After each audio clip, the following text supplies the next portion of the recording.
जब से आतंकवादियों का कश्मीर में तेजी से सफाया शुरू हुआ, आतंकवादियों ने एलओसी के टेरर रूट का इस्तेमाल कम कर दिया। इसकी बजाय आतंकवादी इंटरनेशनल बॉर्डर का इस्तेमाल करने लगे भारत में घुसपैठ करने के लिए। आतंकवादियों ने इसकी शुरुआत पठानकोट आतंकी हमले के साथ की। उरी और पुलवामा में जो आतंकी हमला हुआ, उसे भी अंजाम देने के लिए आतंकवादी जम्मू सेक्टर से ही भारत में दाखिल हुए थे।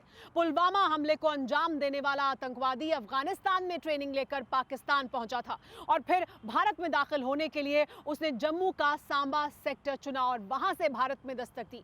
टेली सीरीज के इस एपिसोड में देखिए खो, चैलेंजेस एट बॉर्डर। के हेडक्वार्टर में जो मानव बम मसूद तैयार करता है, वो किस रूट से कश्मीर तक पहुंचेंगे, कैसे कश्मीर से उन्हें हिंदुस्तान के अलग अलग शहरों तक पहुंचना है, इसका पूरा नेटवर्क जैश का सबसे जहरीला सपोला अश्क अहमद नेग्रू ऑपरेट करता है। 34 साल का जैश आतंकी नेग्रू मानव बमों की सप्लाई कैसे करता है, इसे समझिए। कश्मीर में कैसे सप्लाई होते हैं मसूद के मानव बम। जैश के मानव बम मालवाहक ट्रकों से सप्लाई होते हैं। मसूद का गुर्गा अश्क अहमद नेग्रू सबसे बड़ा सप्लायर है। ट्रकों के जरिए दिल्ली, पंजाब और यूपी भेजे जाते हैं आतंकी। मुंबई, त्रिपुरा, चेन्नई तक ट्रक में मानव बम की सप्लाई होती है। फिदाइन सप्लायर अश्क अहमद नेग्रू राजपोरा के हजान पाला गांव में छिपकर आतंक का नेटवर्क ऑपरेट करता था। नेग्रू के पास 3 ट्रक थे जिन्हें वो कश्मीर के पुलवामा में संचालित करता था।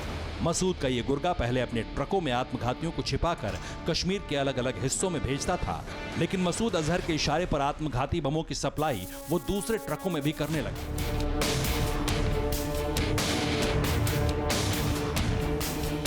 12 सितंबर 2018 को मसूद की ट्रक बम की साजिश पहली बार डिकोड हुई जब जम्मू कश्मीर पुलिस ने पंजाब से आ रहे 3 आतंकियों को एक ट्रक से गिरफ्तार किया।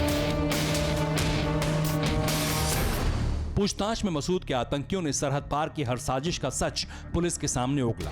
मसूद अजहर के इशारे पर अश्क अहमद नेग्रू ने मानव बमों का जो कंसाइनमेंट कश्मीर भेजा था, उनके पास 4 AK-56, 2 AK-47 राइफल बरामद हुई, 6 मैगजीन और 180 राउंड और 11,000 रुपए नगद मिले थे।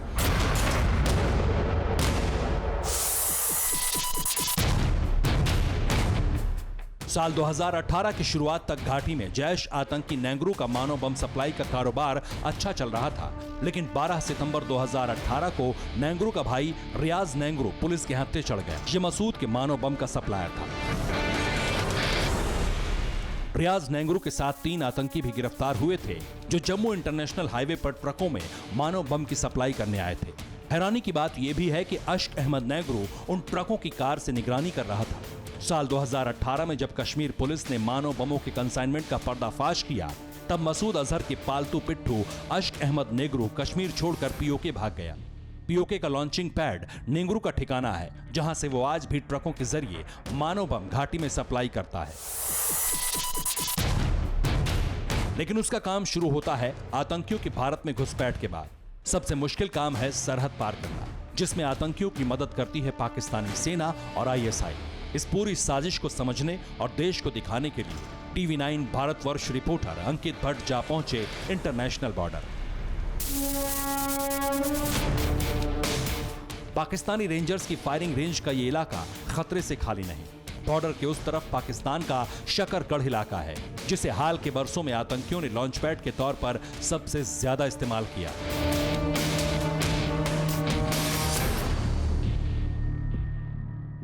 इस समय मैं मौजूद हूं भारत पाक अंतर्राष्ट्रीय सीमा सांबा सेक्टर में, जहां पर हाल ही में ही BSF की तरफ से एक टनल जो है वो डिटेक्ट की गई थी। आपको याद होगा कि जजर कोटली इलाके में आतंकियों के साथ बन टोल प्लाजा के पास मुठभेड़ हुई थी, जिसमें 4 आतंकियों को सुरक्षा बलों ने ढेर किया था और वक्त रहते ही सुरक्षा बलों ने काफ़ी मात्रा में आर्म्स एंड एमुनेशन जो है इन आतंकियों से भी रिकवर किया था। लाइन ऑफ कंट्रोल और IB को पाकिस्तान हमेशा ही कोशिश करता है कि इनके थ्रू टेररिस्ट को इन्फिल्ट्रेट कराया जाए, तो इस चीज़ को लेके हम लोग काफ़ी सतर्क हैं।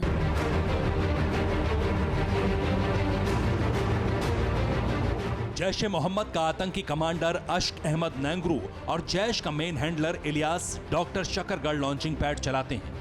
अंतर्राष्ट्रीय सीमा के उस पार पाकिस्तानी पोस्ट के करीब से सुरंग की खुदाई शुरू होती है, जिसका दूसरा मुहाना भारतीय सीमा में खुलता है। इस समय मैं मौजूद हूं भारत पाक अंतर्राष्ट्रीय सीमा पर, जहां पर ये ट्रेन अगर आप देखें, ये इसी तरीके का जो ट्रेन है वो लाइन ऑफ कंट्रोल पर भी है और अंतर्राष्ट्रीय सीमा के कई इलाकों में मौजूद है। जंगल और ये सरकंडों की आड़ में पाकिस्तान में बैठे हुए आतंकियों के आका अपने आतंकियों को बेचते हैं ताकि वो जम्मू कश्मीर की सीमा में घुस सके। टनल हमारे लिए चुनौती है और इवन अदरवाइज भी हमारे लिए चुनौती है। जो बॉर्डर जो है नारकोटिक्स को लेके स्मगलिंग की अटेम्प्ट्स होती है उसकी भी चुनौती है। तो हम इसको लेके पूरे सतर्क हैं और इसके ऊपर कार्रवाई चल रही है।